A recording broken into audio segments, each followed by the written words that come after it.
রাজ্য জুড়ে সন্ত্রাসের সংস্কৃতি কোনো অবস্থায় চলতে দেওয়া হবে না বললেন মুখ্যমন্ত্রী ডাক্তার মানিক সাহা। তিনি বলেন, সন্ত্রাসের ঘটনায় যুক্ত কোনো দুষ্কৃতীকেই ছাড় দেওয়া হবে না।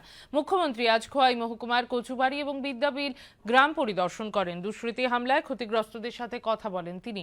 সেই সময় তার সঙ্গে ছিলেন বিধায়ক পিনাকি দাস চৌধুরী, মুখ্য সচিব জে.কে. সিনহা, রাজ্য পুলিশের মহানির্দেশক অনুরাগ, খোয়াই জেলা শাসক, জেলা পুলিশ সুপার সহ পদস্থ আধিকারিকরা।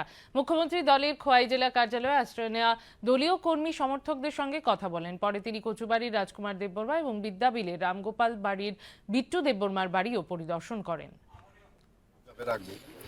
কিন্তু ইলেকশনের রেজাল্টে এমন একটা অবস্থা সৃষ্টি করে সব সময়, এটা যে গভর্নমেন্টই আসুক, মানে আমি দেখেছি এটা 70 দশক থেকে শুরু হয়েছে এবং 80 দশকও দেখলাম, 90 দশকে এখনো সে একই কায়দায়। এই যে একটা কালচার এখন হয়েছে, এই কালচার থেকে আমাদের যেভাবে হোক, আমি বারবার বলছি, কোনো অবস্থায় এই কালচার আমরা চলতে দেব না।